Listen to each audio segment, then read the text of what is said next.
Firmada como a maior companhia de cosméticos do Brasil, a Natura entrega aos seus clientes e funcionários solidez, crescimento e uma cultura organizacional forte. Presente em todos os cantos do país, a empresa aposta em baixos investimentos em infraestrutura, graças à sua política de vendas diretas, uma logística eficiente de entrega e inovação constante em sua linha de produtos cada vez mais naturais e brasileiros. No início dos anos 2000, começou sua expansão por América Latina e Europa, demonstrando visão e capacidade de inovar e levar o nome da biodiversidade brasileira para o resto do mundo.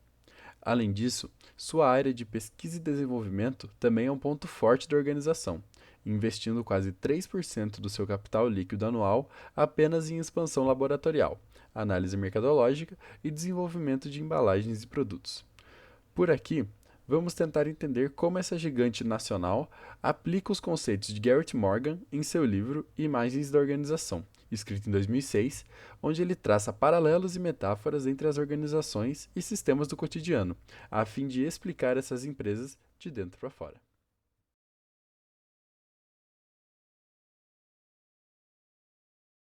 Quando Morgan disserta sobre a metáfora da organização vista como cérebro, ele está em busca de uma maneira de reproduzir as competências de flexibilidade, resistência e engenhosidade do cérebro nas organizações. Isso ocorre pelo fato do cérebro apresentar maneiras funcionais que resolveriam problemas comumente enfrentados nas organizações, como a limitação do compartilhamento de informações e dados, a limitação da inteligência e a limitação da flexibilidade dentro da organização. A primeira maneira funcional apresentada é o sistema cibernético, onde ocorre a autorregulação. Nesse caso, a ação emerge como resultado da aprendizagem, ou seja, o sistema aprende a aprender. Esse é um sistema muito importante que, se aplicado na organização, resulta na permanente abertura às mudanças do ambiente, colocando-a em vantagem diante das organizações menos flexíveis. O processo de aprendizagem acontece por meio do feedback.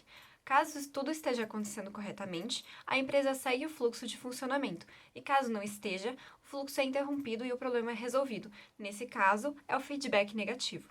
Entretanto, essa característica também envolve a capacidade de questionar as normas pré-definidas, de acordo com as informações retiradas do ambiente envolvente, e a partir daí planejar novas ações. E nem sempre isso funciona. Por isso, nesse modelo é fundamental criar uma estrutura organizacional vocacionada para uma aprendizagem sem imposições.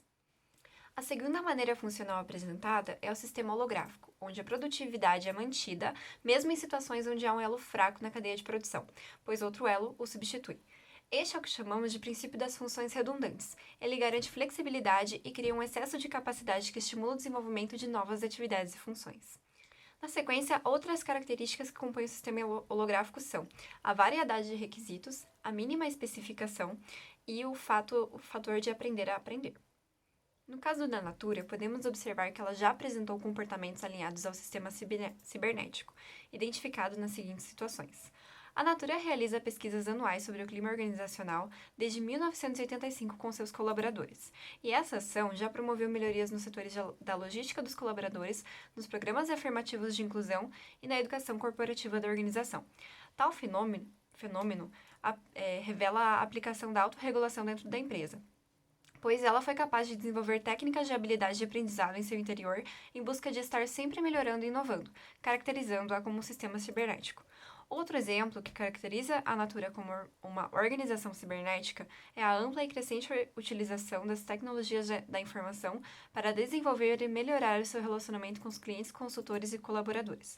Neste caso, a informação está mais acessível dentro das hierarquias organizacionais e há mais flexibilidade para a tomada de decisão.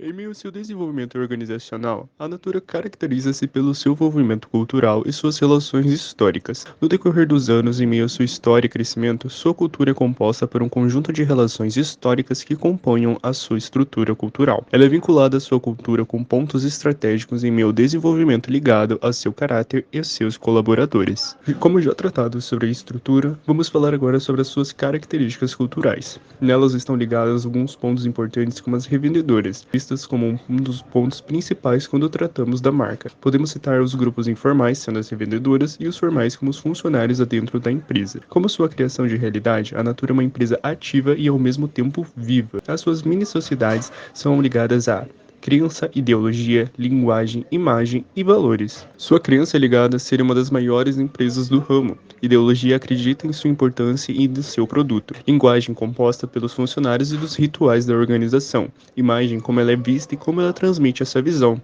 Valores, os princípios da organização e como ela determina os mesmos, sendo a sustentabilidade, inovação, empreendedorismo e empoderamento. Agora sobre o seu contexto, em meio à sua história, a Natura estabelece a criação da sua realidade organizacional, sendo uma das maiores organizações do ramo de produtos de beleza e cuidados pessoais. O seu contexto é mais pautado em meio ao seu ambiente, sendo principalmente nacional. O mesmo influencia para o desenvolvimento da organização, sendo o ambiente externo, político, econômico e social, e o ambiente interno sendo profissional dentro da organização, regendo por uma adaptação. Desde o seu regimento nacional até a dominação da América do Sul, indo do México a Paris, da aquisição da Avon até a compra do grupo The Body Shop e Flora Medicinal.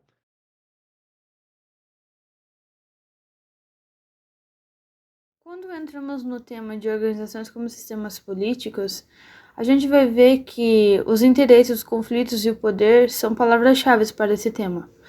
Nele temos o subtópico de organizações como sistemas de governo, que entra a democracia, que é o poder na mão dos colaboradores, segundo Aristóteles, a tecnocracia, a autocracia e a burocracia. Podemos pensar que a Natura ela vai entrar como democracia, mas na verdade não.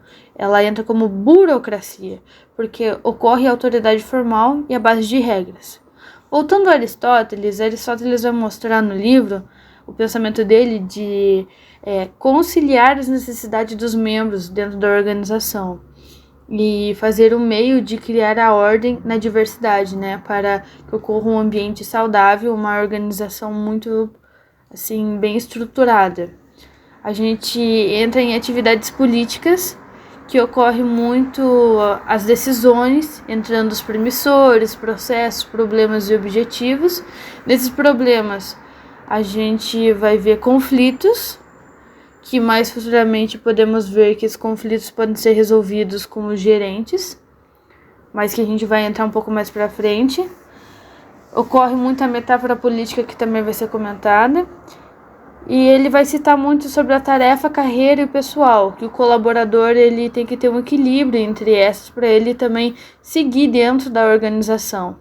Ocorre padrões de dependência e controle de conhecimento, que a Natura não faz abuso disso, esse controle de conhecimento, porque justamente quer que o colaborador se desenvolva e cresça dentro da empresa.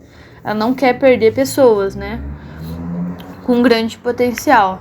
A gente pode ver poder, autoridade e recursos, que como eu falei, a Natura ela não vai abusar desse poder, mesmo que ocorra autoridade em alguns cargos com recursos diferentes, mas ela tenta fazer uma grande colaboração assim, entre os seus funcionários, sabe, para que ela flua de uma forma saudável.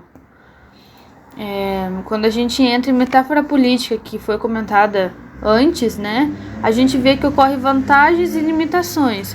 Uma das vantagens que eu tinha comentado é sobre os gerentes conhecerem conflitos, reconhecer os conflitos e saber lidar com eles. Como também atividade com base no interesse, que é equilibrar e coordenar eles, ligado a tarefa, a carreira pessoal e ao pensamento de Aristóteles, que é conciliar a necessidade dos membros. E a outra vantagem é a autoavaliação e desafio de agir politicamente. Uma das limitações da metáfora política é intenções ocultas, cinismo e desconfiança. A Natura ela não vai fazer essa desconfiança porque ela quer que justamente o funcionário se sinta confortável e se sinta parte da família da Natura. E quando a gente também fala em limitações, ocorre a subestimação de desigualdade do poder de influência. Mas como Aristóteles falou, ele no pensamento dele é o meio de criar ordem na diversidade. E a Natura faz justamente isso. Ela promove essa diversidade e esse ambiente saudável dentro dela.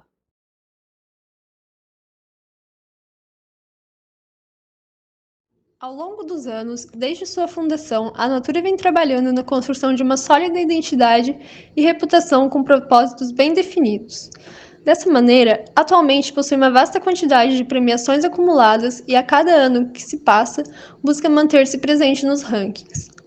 Ao realizar uma análise geral do seu ambiente, baseando-se em questões relacionadas à sua atuação e o ambiente em que se situa, permite que sejam feitas representações sobre si mesma ao responder a estes questionamentos que auxiliam a orientar a uma ação ou ainda manter uma identidade desejável.